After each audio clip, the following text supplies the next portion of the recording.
Boum les gars, comment ça va? Bienvenue sur JT Box. Les gars, on va faire une dernière petite vidéo là du mois de juillet. Et après, on va se concentrer vraiment sur la soirée du 3 août. Où là, vraiment, on va rentrer dans des vraies analyses et pronos. Mais là, j'attendais que l'adversaire de Tony Yoka, excusez-moi les gars, soit annoncé. Mais bon, vu qu'il n'y a rien, on est à 5 jours du combat. Je me suis dit, il faut que j'en parle pour vous dire. Même si on ne va pas rentrer dans les détails techniques, analyse par rapport à son adversaire, je vais donner mon ressenti euh, sur le retour de Tony Yoka, comment c'est fait, pourquoi, tout ça. Donc Tony Yoka qui va recombattre les gars le 27 juillet en Angleterre, après 7 mois d'absence, après une défaite controversée, ou controversée attention, hein, pas dans le sens où c'était serré, tout ça. Il a perdu le combat, dans le sens controversé où les gens attendaient encore beaucoup de lui et ont encore été déçus. Ce que je peux comprendre. J'ai fait un sondage sur la chaîne. Les gars, ce qui revient le plus en termes de pourcentage, il y a je demande à voir, mais sans plus. Donc les gars, s'il y en a qui n'ont pas voté, qui passent par là, je vous invite à aller voter. Et il y a sans intérêt. Ça me fait mal au cœur quand je vois sans intérêt pour notre boxeur poids lourd français, qui est le seul dans le top 50. Ça veut dire qu'après, derrière, si on n'a pas du Tony Yoka dans le top 50, il n'y a personne derrière, les gars.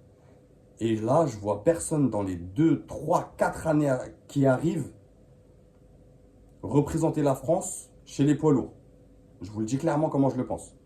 Donc, Tony Yoka qui revient le 27 juillet en Angleterre, en discrétion. Discrétion pourquoi? Parce que pas de com autour de ça. Sur son Insta ou sur ses différents réseaux, il n'en a pas parlé. Jusqu'à preuve du contraire, le combat est dans 5 jours, il n'y a toujours pas d'adversaire, donc ça se trouve que ça va même pas se faire.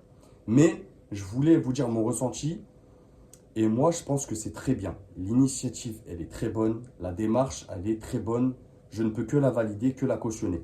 Dans le sens où il est loin des médias, loin de cette pression. Il aurait dû le faire bien avant, mais bon, mieux vaut tard que jamais. Il a que 3 défaites, les gars, c'est pas des défaites moches, c'est pas des défaites par KO. Euh, Ça arrive à tous les boxeurs. N'oubliez pas, les gars, derrière chaque paire de gants, il y a un être humain. Faut pas le perdre de vue, ça. C'est bien pour lui, il a besoin de retrouver des bonnes sensations.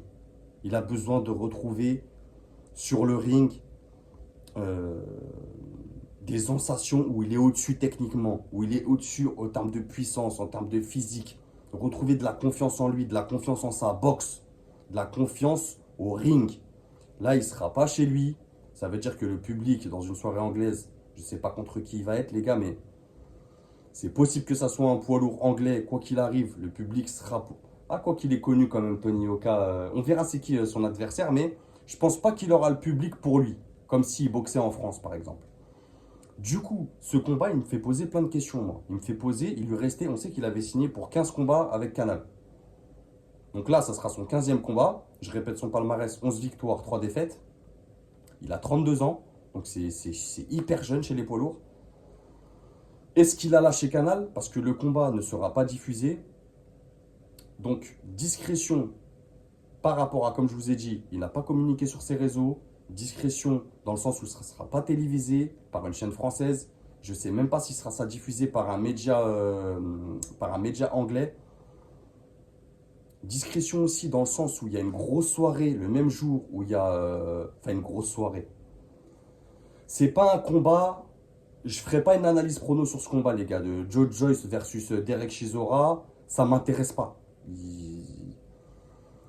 C'est bien pour eux que le meilleur gagne. Vraiment, j'ai pas de favori ou j'ai même pas réfléchi à une analyse sur ce fight-là. Je sais qu'il y a Itoma, Moses Itoma qui combat dans cette soirée. Donc lui, je m'y intéresse vraiment, donc je vais regarder son combat. Je sais qu'il y a le fils de Nassim Ahmed qui combat aussi. Donc ça m'intéresse. Sinon, après, Joe Joyce, Derek Chisora, c'est bien pour les Anglais. Mais pour la boxe poids lourd, il y a pas d'intérêt. Vraiment. J'espère juste que ça sera un beau combat, pas une purge par exemple. Parce que si c'est une purge, laisse tomber. En plus, ils sont en fin de carrière les deux. Je sais même pas comment. Je sais même pas pourquoi ils boxent encore. Joe Joyce, je crois, il a 38-39. Chisora doit avoir 42. À un moment donné, il faut raccrocher les gants, les gars. Raccrocher les gants. Ils ont du mal à le faire. À un moment donné, ça y est. T'as plus la patate, t'as plus la rage. La boxe, les gars, euh, et justement, ça fait un parallèle avec Yoka. Là, pour boxer, faut avoir une rage en soi. Faut avoir la dalle. Quand t'as plus cette dalle, soit tu fais un combat, tu essayes de la récupérer et tu vois ce que ça donne. Mais quand tu l'as plus, c'est fini. T'es out. Ciao. Bye bye. Vamos a la playa. C'est bon, t'as fait ton temps. Ciao. Donc Tony Oka, il a besoin de récupérer ça. Est-ce qu'il l'a encore? Est-ce qu'il l'a déjà eu? Je pense que oui. Est-ce qu'il nous l'a montré? Et est-ce qu'il nous l'a démontré? Je pense que oui aussi. Je pense que pour revenir de ces défaites, il faut quand même avoir un sacré mental. Et comme je vous ai dit, il perd pas par KO, il va au bout des rounds.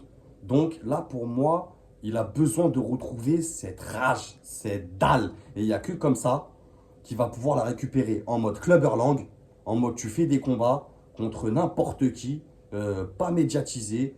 Je dirais même que, il faut qu'il en fasse au moins deux trois. Je pense qu'il faut qu'il fasse deux trois combats comme ça dans l'ombre. Il retrouve ses sensations, il se fait ses réglages. Là, on sait qu'il est avec Don Charles, l'entraîneur du club Pug en Angleterre. Donc, ça commence à faire pas mal d'années qu'il suit. Donc c'est très bien. Il va pouvoir faire des réglages, perfectionner sa boxe. Les gars, c'est un vrai poids lourd.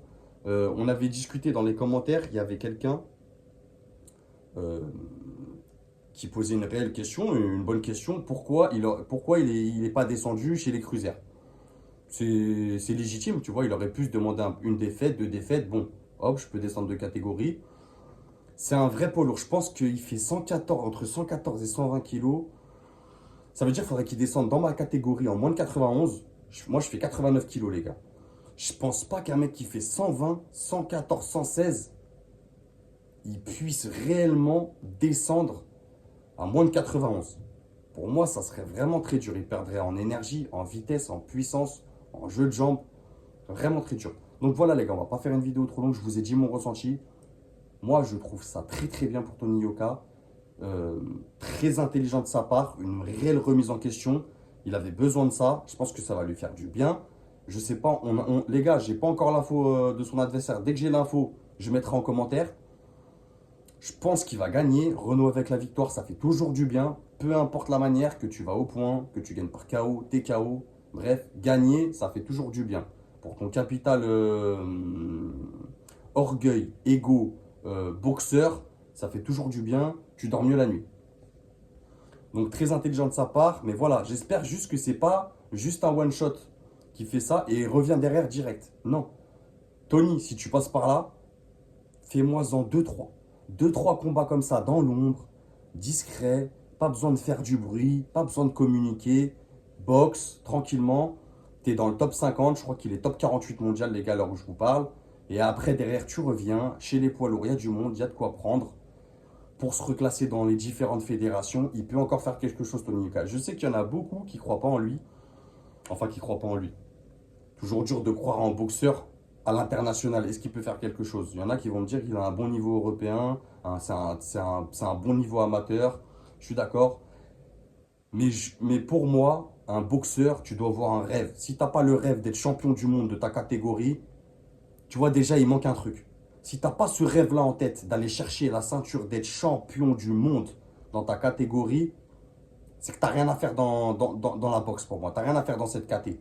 Peu importe le niveau que tu as. Parce que ça va te transcender, ça va te donner la rage, la haine que tu vas avoir besoin sur le ring. Et ça, c'est important. Donc voilà les gars, ça sera tout pour moi. On revient les gars, là, je poste cette vidéo. Après, on va commencer à réfléchir. La soirée du 3 août, je vais commencer à balancer des sondages, faire des vraies analyses des pronos. Je pense que ma prochaine, parce qu'il y a quand même il y a beaucoup de combats qui m'intéressent, mais il n'y a pas beaucoup de combats où je trouve c'est équilibré, où ça vaut vraiment une analyse prono, tout ça. Il y a deux, trois combats où je vais faire une analyse, ou peut-être deux. Le combat de Crawford, c'est sûr. Et le prochain, je pense qu'on va parler de Anderson contre Bacolé. Là, les gars, il y en a beaucoup, je vais être en désaccord avec eux, que ce soit des passionnés de boxe, que ce soit des médias YouTube. Je pense que je vais essayer d'amener des arguments solides pour essayer de les convaincre, les gars, et essayer de vous convaincre. Quoi qu'il arrive, les gars, dites-moi ce que vous en pensez du retour discretos de Tony Yoka. Je pense que c'est bénéfique pour lui. Après, s'il y en a, par exemple ceux qui ont voté sans intérêt, je les comprends, mais ça m'intéresse aussi de savoir pourquoi pour eux, c'est sans intérêt. Notre seul boxeur poids lourd français, top 50 mondial, ça m'intéresse d'avoir leur argument et on en discute. Donc merci les gars, prenez soin de vous et n'oubliez pas, c'est que de la boxe. Bang!